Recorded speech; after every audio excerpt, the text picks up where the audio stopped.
Ladies and gentlemen, Senator Bernie Sanders.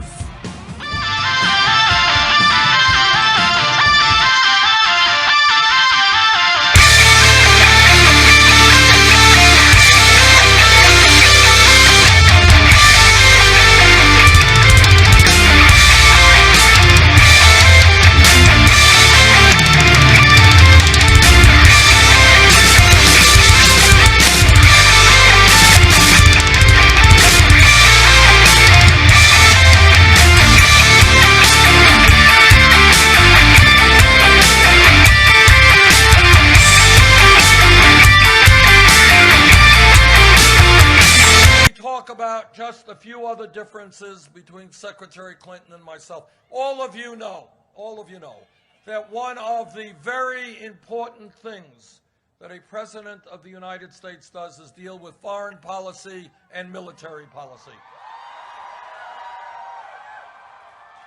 The most important debate that we have had as a country in the modern history of the United States has been over the war in Iraq. I listened in 2002 very closely to what President Bush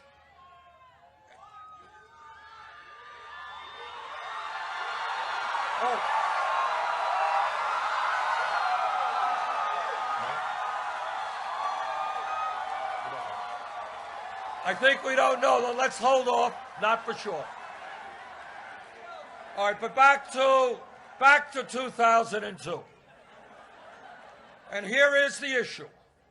All of us know that there are no more important issues than the issues of war and peace. And I know that as a congressman and a senator. Because when you vote for a war, you know that some of the young people in your state who you send off at deployments, and you say, God bless you, best of luck, you know that some of those young men and women will not come home. And I listened very carefully to what Bush and Cheney and all the rest were saying about Iraq. And not only did I vote against that war, I helped lead the opposition to that war.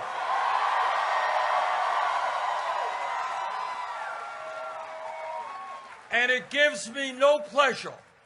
I wish I could tell you otherwise. It gives me no pleasure to tell you that if you go to my website, listen to what I said on the floor of the House in 2002. And much of what I feared about the destabilization that would take place in the Middle East turned out to be true. On the other hand, Secretary Clinton, the senator from New York State, she heard the same evidence that I heard.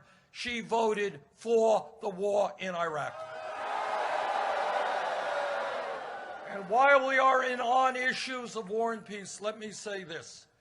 We all know that not only should ISIS be defeated, ISIS must be crushed.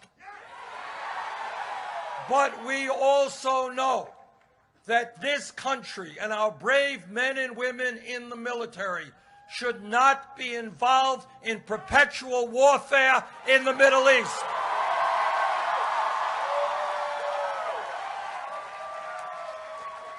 Now, I have heard many of my colleagues, my Republican colleagues, especially on the floor of the Senate, on the floor of the House, they're really tough. They want to go to war here. They want to go to war there. They want to go there. But let me tell you something. It is not their kids who are going to go to war. It is the children of working families in this country. So we have got to understand that war and military force sometimes, of course, has got to be used. But it is the last recourse, not the first recourse. Mr. Speaker, I don't think any member of this body disagrees that Saddam Hussein is a tyrant, a murderer, and a man who has started 2 wars. He is clearly someone who cannot be trusted or believed. The question, Mr. Speaker, is not whether we like Saddam Hussein or not.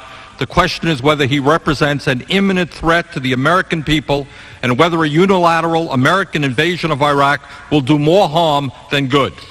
Mr. Speaker, the front page of the Washington Post today reported that all relevant U.S. intelligence agencies now say, despite what we have heard from the White House, that, quote, Saddam Hussein is unlikely to initiate a chemical or biological attack against the United States. But I do fear that as a part of this process, the President is ignoring some of the most pressing economic issues affecting the well-being of ordinary Americans. There has been virtually no public discussion about the stock market's loss of trillions of dollars over the last few years, and that millions of Americans have seen the retirement benefits for which they have worked their entire lives disappear. When are we going to address that issue? This country today has a $340 billion trade deficit, and we have lost 10% of our manufacturing jobs in the last 4 years, 2 million decent-paying jobs. The average American worker today is working longer hours for lower wages than 25 years ago. When are we going to address that issue? I am concerned about the problems with so-called unintended consequences. Who will govern Iraq when Saddam Hussein is removed? And what role will the U.S. play in an ensuing civil war that could develop in that country? Will moderate governments in the region who have large Islamic fundamentalist populations be overthrown and replaced by extremists? Will the bloody conflict between Israel and the Palestinian Authority be exacerbated? And these are just a few of the questions that remain unanswered.